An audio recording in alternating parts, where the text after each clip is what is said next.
We're just gonna write that down. Don't take lunch breaks. Let's pray. All right, we're good, right? Are you too busy to have fun? You are. Wow, how old are you? How old? 7?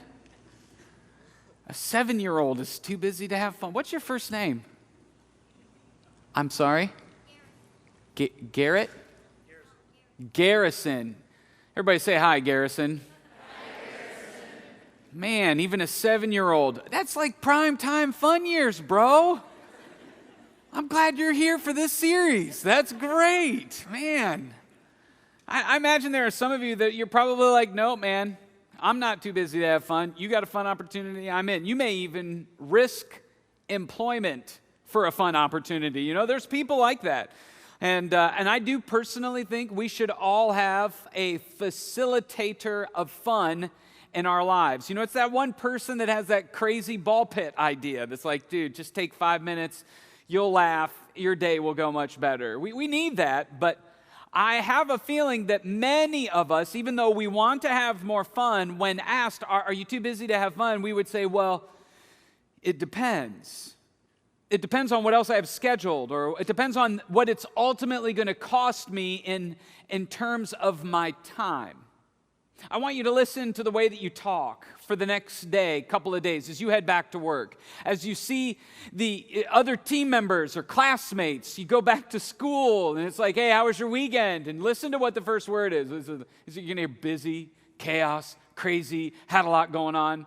I mean, when we talk about even vacation, like time away, we frame it, we bookend our vacation conversation, and I got so much work to get done before I go on vacation. And then when we get back, I got so much work. I got time busy. It's almost like no matter what stage of life that you're in, whether you're a student or whether you're an adult, wherever you're at in your career, parent or not, we have this pressure that we feel. I don't have enough time for all that's being asked of me.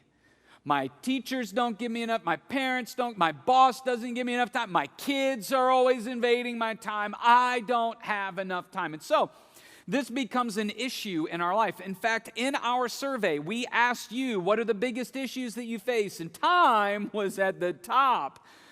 And so it's interesting because we think sometimes in the way that we talk and the way that we look for better uses of our time, that there's this magic to it.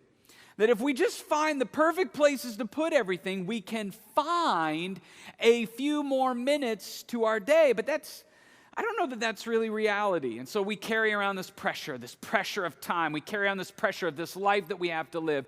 That sometimes the fun that we want to do, we can't do because of what everybody else is asking of us. And so, as we talked about last week, when it comes to the issues in our life, whatever those issues are, we have a few options. The first option that is very popular, probably more popular than we would like to admit, is that you can ignore the issue and just hope that it gets better. We would say to ourselves, oh yeah, this is just a busy season that I'm in, you know, and some of you have been in this busy season for decades. Okay? So we can ignore it and hope that maybe in a month, in a week, in a year, whatever, it'll get a little bit better. Or some people, they just try to find quick fixes. They go online, find 3 hacks that'll save 3 hours or an hour in your day. And sure, those things can be helpful and they may save you a few minutes, but it doesn't change the way we feel about our time.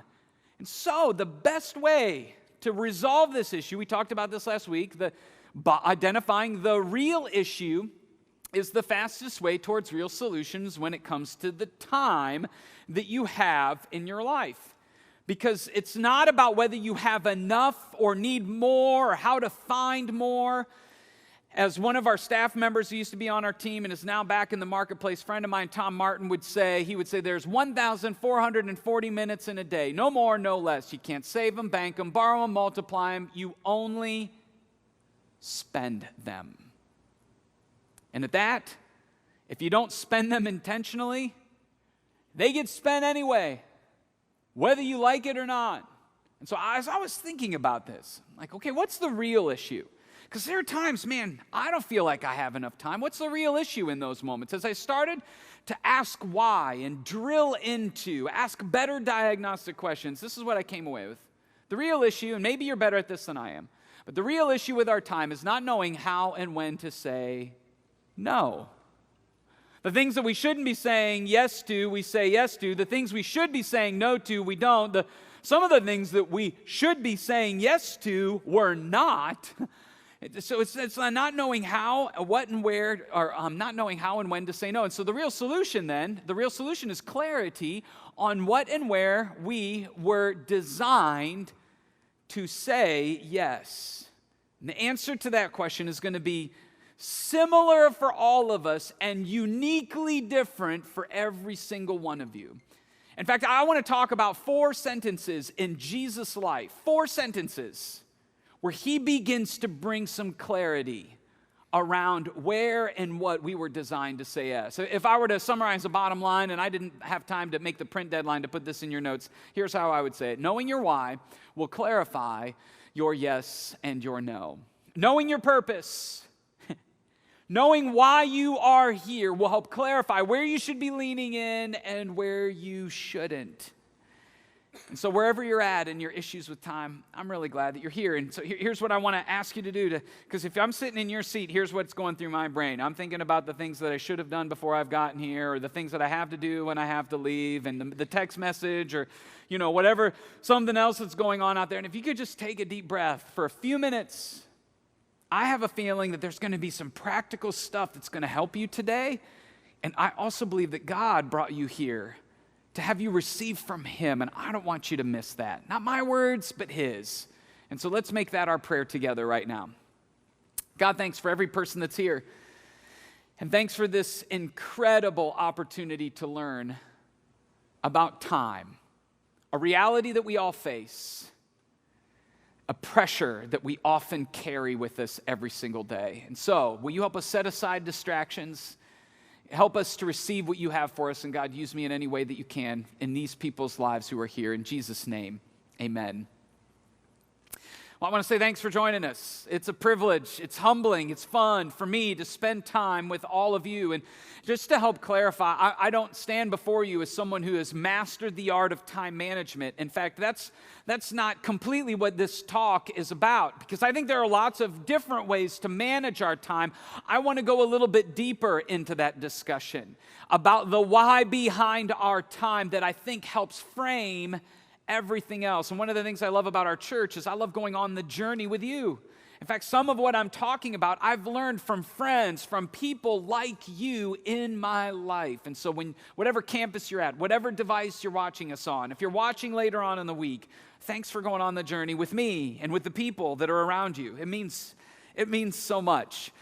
Today, we have a few things to celebrate before we get into these 4 sentences in Jesus' life. And the first one is we opened campus number 6 last weekend in Oregon, Ohio. And we had over 700 people show up for 2 services, which is super exciting. One little side note, one of the reasons we clap, it's not just, that's not for me, and that's not for this building or for our organization. That's really a thanks to God. And that may seem weird to some of you, but when we clap, we're saying, God, thanks for letting us be a part of what it is that you're doing. And some of the things that are happening across all of our campuses, we don't get to experience kind of corporately the yay God of what he is doing in Northwest Ohio. And so I just want to share one of those stories. Last weekend we had our big invite, and we encourage you to think about the people that God has put in your life and how to leverage your influence in their life to invite them on the journey. We are moving towards God, and he also wants to help us move others towards him. And last weekend, many of you said yes to that opportunity. You continue to say yes to that, and we experienced that corporately. But one of the stories is with Winter at the Findlay campus. What's up, Findlay? It's great to see you. They're all clapping right now, by the way, here. They're like, oh, Findlay, yeah. So Winter is one of our musicians. She's 15. I love it when God uses the life of a high school student to make a difference. And she came to Cedar Creek about a year ago, and Jesus has changed her life. She's so excited about it. She invites people in her musician network to come and experience Cedar Creek. And so one of those individuals is a guy by the name of Dave. Dave doesn't really attend church anywhere, and she starts inviting him. Well, I'm not sure that Winter was completely aware that Dave had another friend in his life. His name is Ryan, and Ryan attends the South Toledo campus. What's up, South Toledo? It's great to see you. And Ryan started inviting Dave as well. Last weekend, Dave came to church for the very first time and we walked out going, wow, this was a great experience. I could use more of this in my life. And so we're going to keep cheering for Dave and keep praying for him.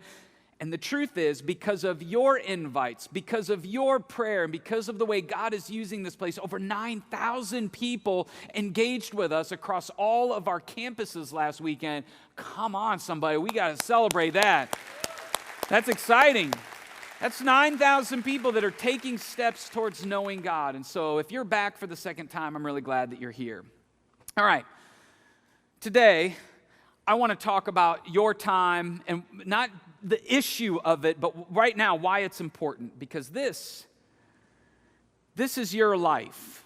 I mean, not that it's a bunch of ball pit balls, but your life and my life, at this time in history, the average life expectancy for us is 78.7 years. In other words, 78 ball pit balls. This is how long we're going to live. And when you start to look at it from that perspective, that doesn't feel like a whole lot of time, does it? I mean, some of you, you've already beaten the odds. You're already beyond 78.7, which, way to go. The truth is, and this kind of wakes us up a little bit. The truth is, we don't really know how many more of these we have left, do we? We don't know how many years, how many months, how many meals, how many conversations are in front of us. And what's striking is that when life stops, we all get shocked. Like, what? Who said that this was good? That's not fair. Why did it? But the truth is, there's going to come a time when our time on earth ends. Whether I like it or not, whether you like it or not. So that makes it a bigger issue for us. Now what's fascinating to me is part of the reason we are so surprised is because we were created to be eternal.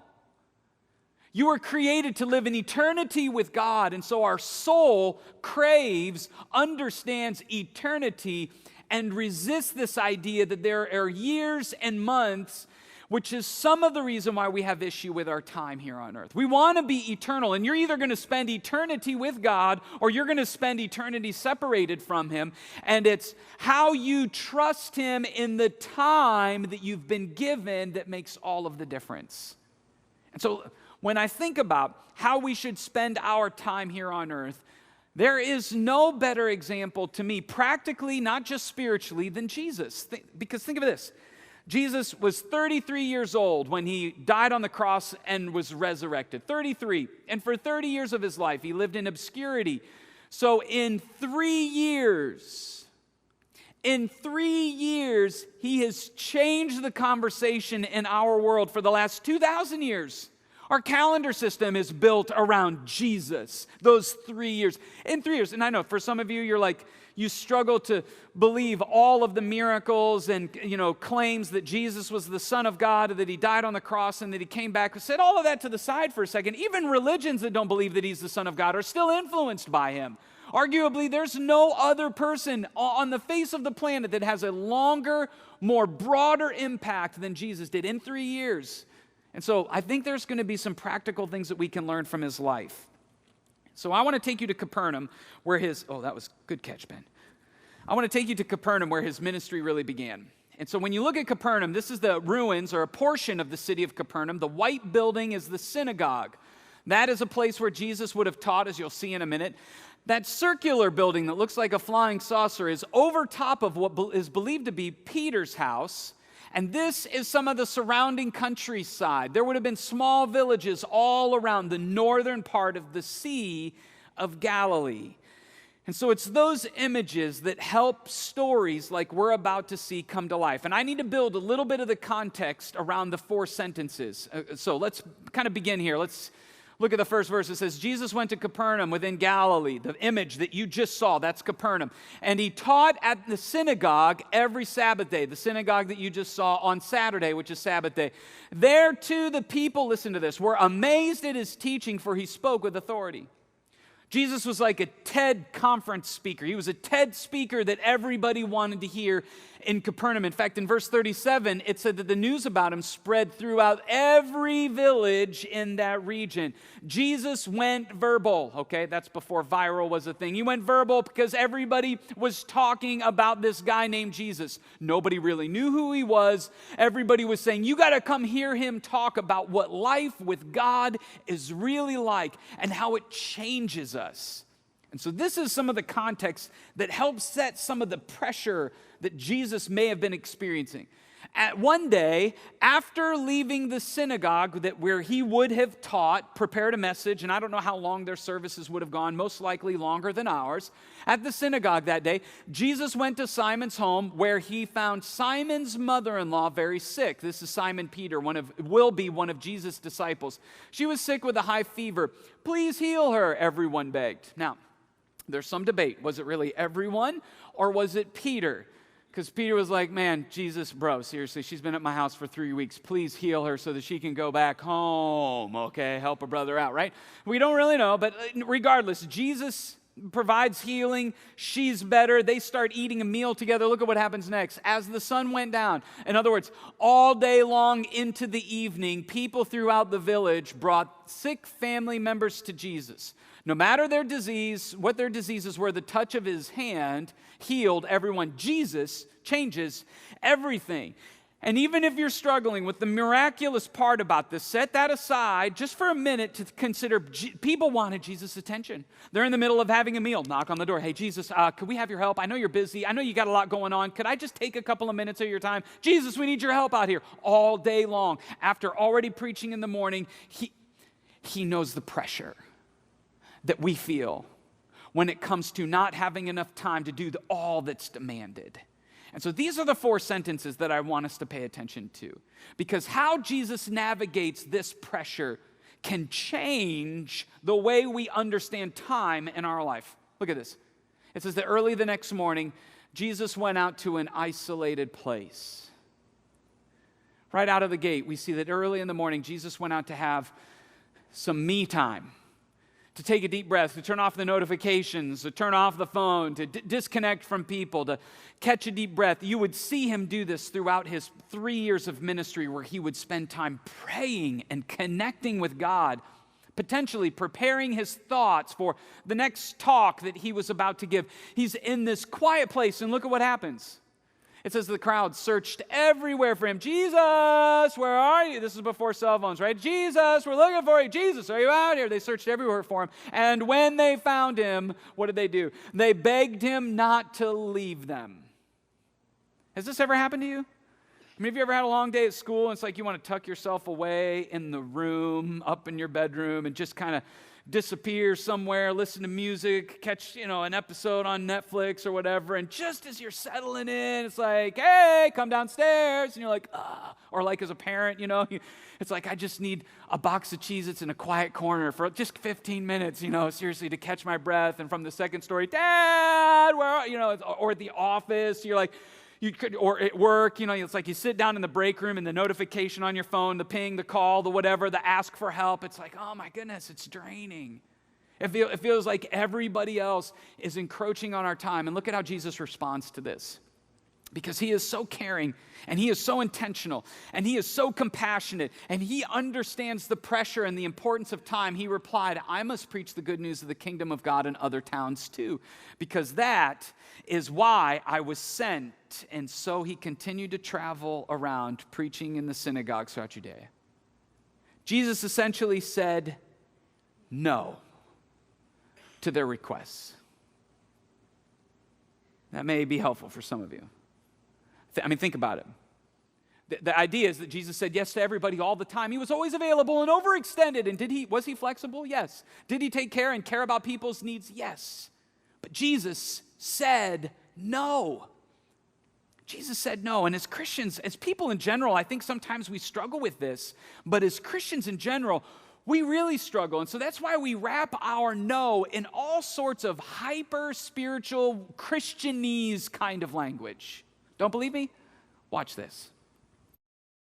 Okay, ways to say no. There are a bunch of them. No thanks, I'm good, I'll pass. One of my personal favorites, For sure, though. I don't know if you knew this or not, but when you got saved, you got eternal life, forgiveness of sins, and access to a whole long list of ways to say no that'll make you sound like way more spiritual of a person than you actually are. I don't think it's God's will. It's just not his timing. I'm feeling led in a different direction. Let me talk to my pastor about that. It's a closed door. I'm waiting on the Lord right now. I just don't feel peace about it right now. God has a different assignment for me. I just didn't feel prompted. I just don't feel like that's something that Jesus would do. But I just feel like I'm not in that season anymore. Can you help me move this weekend? But normally I would, but I just feel like God is just telling me to rest right now. I just got a sense that it didn't line up. Right now I'm in a season of new wineskins. What does that even mean? I just feel like right now I'm in a season of creating margin and I just don't have the bandwidth. Are you even speaking English right now? I was just asking if you wanted to get a pizza. Prompting. How many times have I told you about the prompting? I'm not feeling the prompting. I don't know. I'm just not really feeling the Spirit's leading on this one. You know what? I'm not sure. Let me lay out a fleece on that one.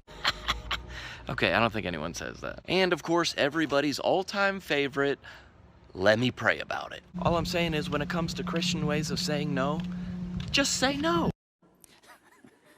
I don't care who you are, that's funny, okay? I mean, for those of you that are investigating Christianity, there are times where you hear us, we start talking, and it's like, are you even speaking English right now? Because the terms that are being used have this hyper-spiritual, quasi-biblical tone to them, and so I apologize. If you're offended and you're like hurt about it and you're thinking about sending me an email, I would just ask you to pray about it. Okay? Let's go back, and I want to look at, Jesus didn't just say no. Inside of these 4 sentences are some principles that we see him living out that I think will help us as it relates to our time. Let's look at it again. He says, I must preach the good news of the kingdom of God in other towns too, because that is why I was sent. Jesus understood his purpose. He could say no to people that he cared about, to an opportunity that was probably valuable to some degree. He could say no to that because he knew why he was sent. The first thing we need to do is we need to clarify our why. If you're taking notes, clarify your why. I want you to write that down. If you're sitting there going, well, I don't have time to do that, then you will have an issue with your time for the rest of your life. It's in understanding our purpose that gives us the ability to see where we need to lean in. It helps us understand why we were sent to earth. And within that statement, Jesus illustrates that life is not ours. We didn't think to ourselves as some being, I'd really like to be born as a human, so I think I'll show up in human history. No, life was given to us. And the sooner you can understand the purpose, the reason you're here, the better you will be. The better you will be able to navigate the time that you've been given. Jesus taught about this. He said that our purpose at a high level for every single one of us is to know God and to make a difference. It's to know God and make a difference. How do I know that? Jesus taught that the most important commandment is to love the Lord your God with all your heart, soul, mind, and strength. In other words, not know about God like God's out there, but to know him, to love, to be in a relationship with him. The second commandment is to love your neighbor as yourself. In other words, to make a difference. And so from God's perspective, that's why you are here. Now, how that looks may have a little different nuance to each and every one of us based on your personality and your past. We talk about this in the Growth Track experience, which is uniquely designed to help you take your first introductory steps in your unique purpose. What ends up happening when you give this a little bit of time and reflection in your own life is you start to look at it like, for me, this is my why. My why is to inspire and equip a movement of difference makers. That's why I show up here. And if you were to take Cedar Creek away and I were to go back into the marketplace, my purpose, my why would remain the same. It's the same why that I carry with me as I parent my kids, as I love my wife, as I engage with my family. That's one of the things, the reasons I get up in the morning. And by understanding my why, suddenly I have clarity on all of the areas and opportunities where I may say yes, and some of the things that aren't as important. I put it this way in your notes. You see, clarifying your why helps you prioritize the what and the where you should spend your time. See, when you understand why at a high level, then all of a sudden you can go, well, that isn't really why I was sent. And sure, that may be a good thing, but I don't know that that's my why thing. That's not lining up with my created purpose. When we understand our created purpose, then we're able to know the difference then between our responsibilities and our concerns. You see, I think this is one of the reasons why we feel unneeded pressure in our life, is we take all of our concerns and we make them our responsibility, and they should be kept separate. A responsibility is something that only you are responsible for, only you are accountable for. It's the things that only you can do, and that's a much smaller list, although the demands may feel higher at sometimes. That's a much smaller list than we really realize. Our concerns are the exhaustive things, the things that we worry about that we ultimately wish we could control, and when we try to take responsibility for those, things get dysfunctional. And so here's what I want you to do. I want you to go home and write down all of the things that you do in a given week. All of the things in whatever. And you know what? It's not going to take as much time as you think. And I want you to divide them into 3 buckets. The first bucket is what is energizing. What are the things in your life that give you energy, that fill you up, where you lose track of time? Like for me, it's things like speaking. I get energized by this. It's strategizing and coming up with new fun ways to accomplish our mission. I enjoy that. I get invigorated by that. It's going on adventures with my kids. I mean, those are the types of things that you can put in what you do in your everyday week. What's energizing? Why is this important? I have a friend and an author who's put an online course together that I'm using some of this material from. And here's what he says. His name's Carey Nieuwhof. He says, not all tasks are created equal. I know that may sound obvious to some of you, but sometimes we think that every task is created equal, and we don't think about all of the things that we do and the categories of what is energizing.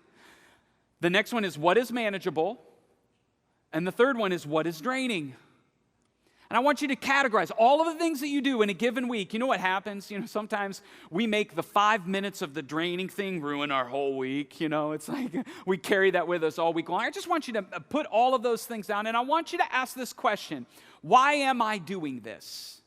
Why am I hanging out with these friends every other week? Why am I watching Netflix? Why am I doing the work that I'm doing? Get to the real issue beneath the issue, because when you clarify the why, suddenly you may find permission to say no to some things that aren't actually helping you with your time. But you've got to list it out there, and you've got to know your big picture why. The next thing that I want you to do is I want you to look at all of the things that you have to do, and I want you to narrow down the things that you are responsible for out of all of that list so that you have clarity. And don't misunderstand me. There are things, the responsibilities that we have that are energizing.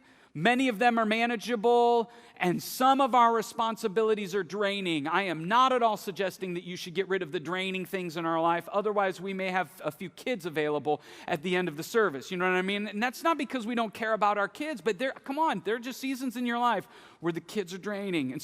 And that's our responsibility. What we find is this helps us clarify and prioritize the what and the where. For me, this is what it looks like. I'm responsible to God for my spiritual life. You're not. I'm responsible for my relationship with Him. You are not. And you know what that means? You are responsible for your relationship with God, not me. I know there are some people that would like to think that it's up to the pastor or the church to take care of me spiritually. Don't get me wrong, there's a partnership there, but your spiritual well-being is your responsibility. That's what you and only you can do. And by participating today, you are taking responsibility for that. So that's way to go. Same is true for my family. I am Lauren's only husband. And I am the only father that my kids are going to have. That is my responsibility, not yours. I am accountable, responsible for that. And I need to make sure that I know what my responsibilities are. Whether they're draining or not, I need to step into that. The third thing on there is my work. I'm responsible for a job. I have a job here, not just before God as a pastor, but also as an employee of this organization, this church. And if you're working, you have a responsibility there that you can choose to fulfill, or if not, they'll choose to find someone else to fill that spot. You have responsibilities there. We also have responsibilities in our community. We also have responsibility. I have responsibility to myself. My physical health is not your problem, not your issue. I'm responsible for that. And I think that's the order that it should go in. Do you know what happens, though, with our responsibilities? We tend to put our responsibilities sometimes on the back burner because some things that we're concerned about, like whether the Cleveland Browns are going to beat the Saints today and finally get a win, start to creep up. You see, now I know I'm using that as a bit of a joke, but when our concerns about our favorite football team or something that's happening in culture begin to take us away from our responsibilities, we are not stewarding the time that God has given us. So know the difference.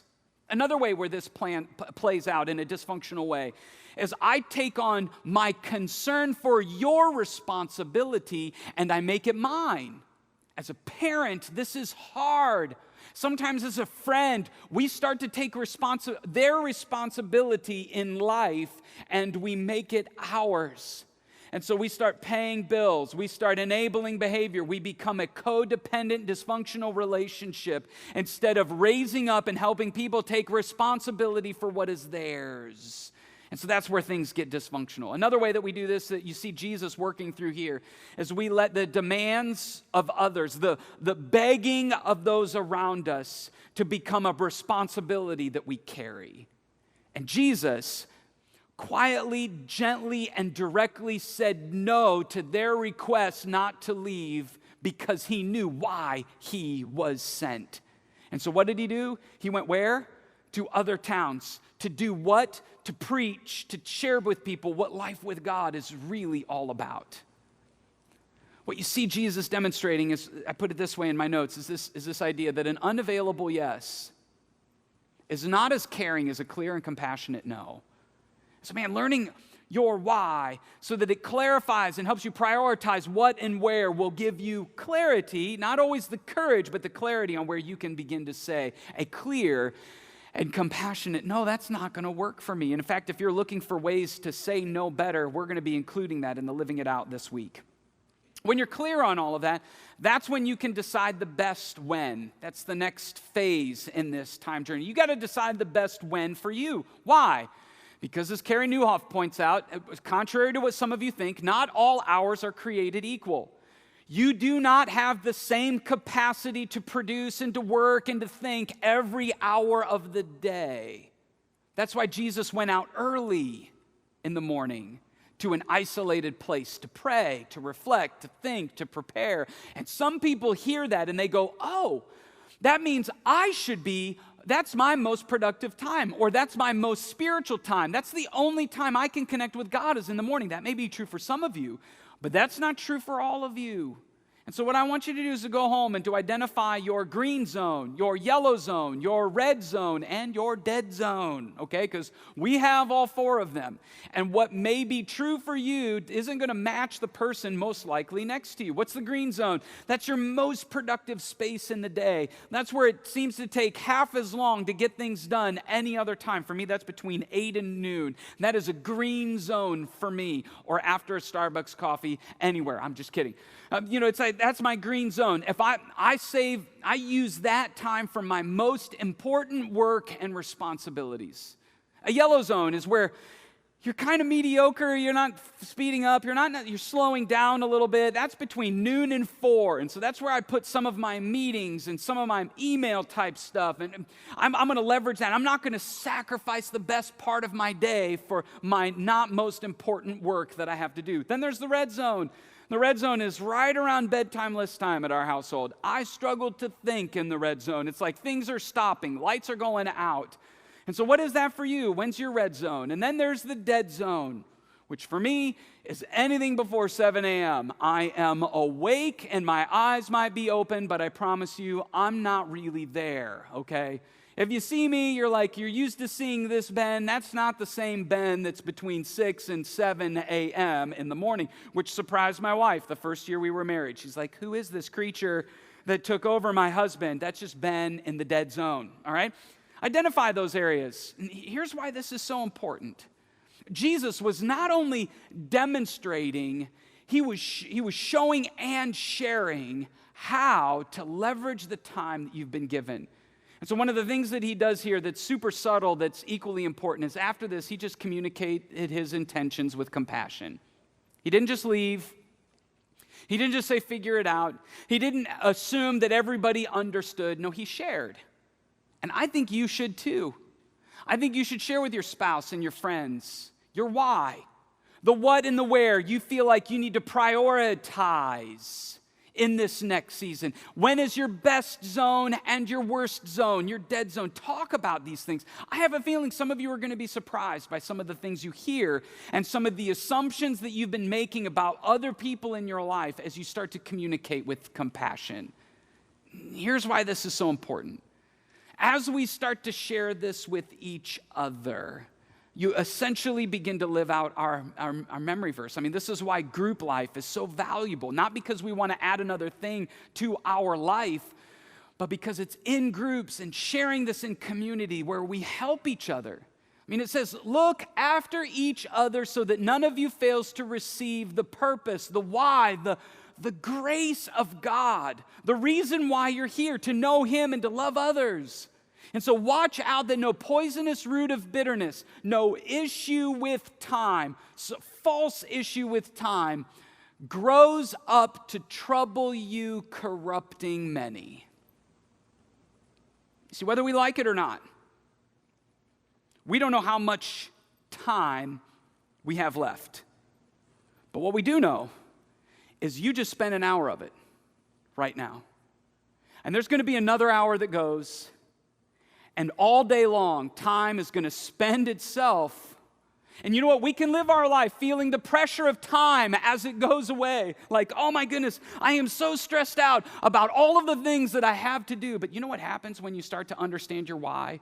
Instead of feeling all of the pressure and trouble and the demands of everybody else, instead of feeling stressed out about the lack of time that we have, we start to feel passionate about our purpose, which means we want to make the most of the time that has been given to us. And so no matter what comes to me or comes through me, every minute of the day, there's a purpose that God has put you on the planet. And I hope you receive this. If you are living today, God has decided for you to have life. You have a purpose. Your life matters. And it's time that we stop whining and complaining about the lack of time and go, God, if you see value in my life here, help me see why and know where and what to say yes to. And so the question is, where do you need to move today? What is it that you need to bring a little clarity around in your life so that you're not constantly feeling the pressure of time? I'm not saying it goes away. You're just bringing purpose to it, intentionality. It's going to bring freedom. And if it was just a reminder for some of you about some things that you already know is true, who is it that God has put in your life that you can help them take a step in this area? Because either you need to move or you need to help someone else move. And I think today we can collectively make a commitment to not just let time be spent. Let's be intentional about it. For some of you, though, you've never given your life to Christ. You've never surrendered your life to Jesus. You look at your life and there's this sense of urgency. Man, I do not want you to feel the sense of urgency like, oh my goodness, I got to do more and I got to do better and I got to please God more and I've disappointed God. Or maybe you're on the other end of the pendulum and you just have this sense of despair like, I don't even know if I matter to God. I've made a mess of my life and I can't see straight from where I'm going in the future. No, God, Jesus came and died on the cross to help us deal with guilt and hurt. He took all of that upon himself so that when he came back from the dead, he could give us hope that life with him can change everything. And so if you've never surrendered your life to him and begin to trust him and his purpose and his direction, that's where this journey begins. And when you do that, it changes the way you understand time because you know you will be spending eternity with him. And so every minute now has a fresh purpose, walking with him. So at all of our campuses or wherever you're watching, if you've never surrendered your life to Christ, I want to give you an opportunity to do that now. In the seat that you sit, you don't have to do anything other than surrender your life. That's your heart's desire to him. And so with heads bowed and eyes closed for just a minute, if you've never surrendered your life to Christ and you need his help, his forgiveness, his hope, his purpose for you, tell him. And if you need words, use these. God, today I want to surrender my life to you. I realize I can't do it on my own. I've made a mess of my life. The harder I try, the more complicated it gets. And so today I surrender control to you. And I want to receive the work that you accomplished on the cross, dying on the cross for sin, for guilt, for hurt, for shame. And so I want to receive that forgiveness. And I also want to receive the new life that you made available by coming back from the dead. And from this day forward, I declare you as my leader and my Lord. Thank you for loving and changing me. In Jesus' name, amen.